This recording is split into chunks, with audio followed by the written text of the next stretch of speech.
अस्सलामुअलैकुम दोस्तों। उम्मीद करता हूँ कि आप सब खैरियत से होंगे और मैं तहे दिल से आपका इस्तकबाल करता हूँ अपने चैनल। मेरे भाइयों, आज मैं फिर से हाज़िर हुआ हूँ आपकी खिदमत में एक नया अमल लेके। और आज का जो हमारा टॉपिक है, जो मौजू है, वो रिज़्क के मुतालिक है। मेरे भाइयों, आज मैं जो आपको अमल बताने वाला हूँ, ये बहुत ही आसान है और बहुत ही मुश्किल भी है। आसान मैं इसलिए कह रहा हूँ कि करने वाले के लिए ये बहुत ही आसान है, और मुश्किल इसलिए कह रहा हूँ कि ना करने वाले के लिए ये बहुत ही ज़्यादा मुश्किल है, बहुत ही ज़्यादा। करने वाले का मतलब क्या हुआ कि जो शख्स तहज्जुद की नमाज में उठ सकता है, उसके लिए ये आसान है, और जो शख्स तहज्जुद की नमाज में नहीं उठ पाता तो उसके लिए मुश्किल है। क्योंकि इस अमल को हम कर ही सकते हैं सिर्फ तहज्जुद में, उसी नमाज के बाद ही हम इस अमल को कर सकते हैं। रिज़्क में इजाफे के लिए अब मसलन मैं ये कह सकता हूँ कि जैसे आपकी एक दुकान है, दुकान 3 साल पहले आपकी बहुत अच्छे तरीके से चल रही थी, उम्दा तरीके से चल रही थी, ग्राहक भी अच्छे से आ रहे थे और बिक्री भी अच्छी खासी हो जा रही थी। लेकिन कुछ दिन बाद ऐसा होता है कि दुकान आपकी ठप हो जा रही है, चल नहीं पा रही है, और जो ग्राहक है वो आ नहीं रहे हैं। जैसा कि एक दुकान आपकी है, वही दुकान और एक दुकान बगल में है या सामने है, एक सिर्फ मिसाल है, मिसाल के तौर पे मैं आपको बता रहा हूँ। वही दुकान है, मसलन किराने की दुकान है आपकी, और बगल में जो दुकान है वो भी किराने की है। उसकी जो दुकान है अच्छे से चल रही है और आपकी दुकान अच्छे से नहीं चल रही है। इसकी वजूहात पे आप ना जाइए। कभी ऐसा होता है कि दुश्मन आपकी दुकान को बंदिश कर देते हैं, बंद मतलब बांध देते हैं। इस तरीके से ऐसा होता भी है, दुकानें बांधी जाती हैं, घर बांधे जाते हैं, ऐसा होता भी है। जादू में इतनी ताकत है कि ऐसा हो सकता है। लेकिन अगर दुकान बंधी भी है, और हम ये भी कह सकते हैं कि जो बिक्री है इसी की वजह से हो सकती है कि बिक्री नहीं हो पा रही है आपकी दुकान में, ऐसा भी हो सकता है। तो कई वजूहात हो सकती हैं।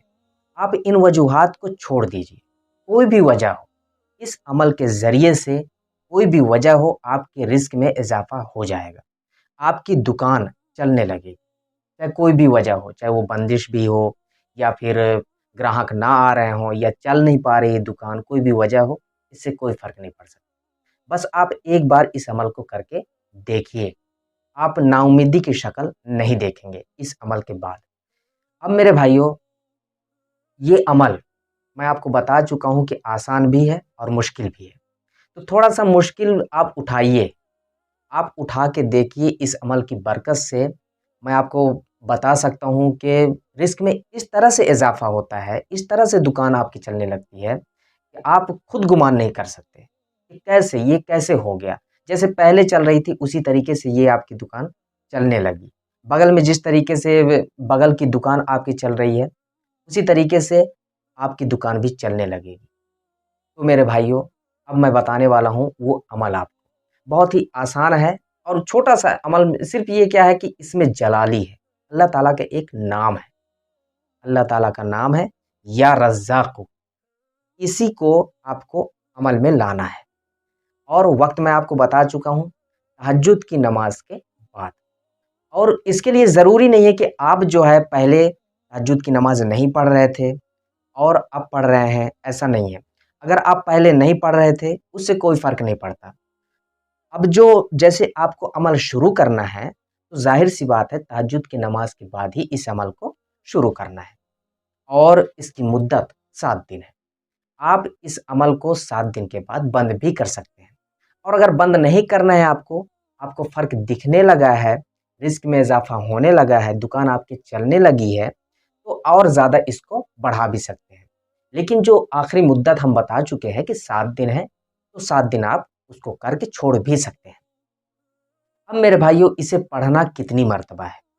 तहज्जुद की नमाज़ के बाद आप फ़ौरी तौर पे, जैसे आप पूरी नमाज़ पढ़ चुके हैं, फ़ौरी तौर पे वहीं बैठें और 1000 मर्तबा या रज़्ज़ाक़ को पढ़ना है आपको। बिस्मिल्लाह शुरू में, और उससे पहले अगर आप चाहते हैं दरूद शरीफ पढ़ना तो पढ़ भी सकते हैं, इसके लिए कोई ममानियत नहीं है, और इसके लिए कोई शर्त भी नहीं है कि आपको दरूद शरीफ पढ़ना ही है, ऐसा नहीं है।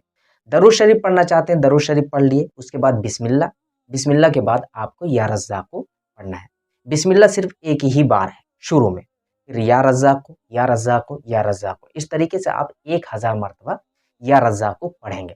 اس کے بعد آپ آخر میں جب یا رزاق کا عمل آپ کا پورا ہو گیا تو آپ دعا کریں گے، اللہ تعالیٰ سے دعا کریں گے کہ میری جو دکان ہے یہ اگر بندی بھی ہوئی ہے تو اس کو کھول دیجئے، میری دکان چل نہیں رہی ہے اس کو چلا دیجئے۔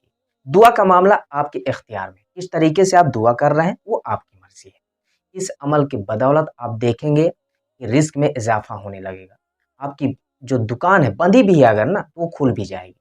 اب آپ سوچ رہے ہوں گے میرے بھائیوں کہ اتنے دعوے سے میں کیسے کہہ سکتا ہوں؟ میرے بھائیوں میں ایک بار نہیں بارہا آزمایا ہوں اس عمل کو، بارہا، اور خود کے اوپر بھی اور دوسروں کے اوپر بھی۔ میں ہر ویڈیو میں آپ کو بتاتا ہوں کہ کسی بھی عمل کو آپ تک پہنچانے سے پہلے میں اس کو آزماتا ہوں کہ کیا یہ عمل کارگر ہے، کیا یہ عمل تیر بہدف ہے، کیا یہ عمل اس عمل سے ہم فائدہ اٹھا سکتے ہیں۔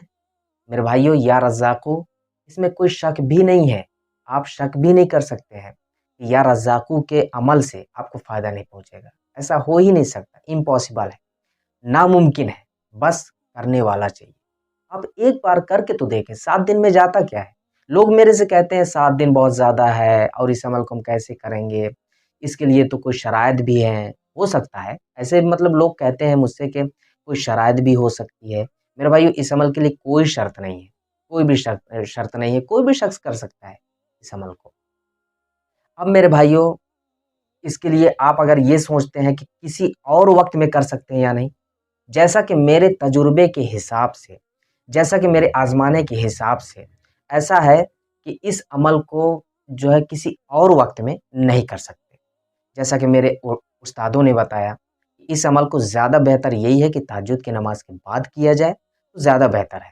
تو اس حساب سے میں جیسا مطلب اس عمل کو میں کیا ہوں اس حساب سے میں آپ کو بتا دیا کہ تہجد کی نماز کے بعد ہی اس عمل کو کرنا ہے، بہتر ہے۔ آپ ایک بار کر کے ضرور دیکھیے۔ تو میرے بھائیوں یہ ویڈیو میری اب مکمل ہو گئی، انشاءاللہ تعالی اب ملتے ہیں اگلی ویڈیو میں، تب تک کے لیے دعا کی درخواست کے ساتھ اللہ حافظ۔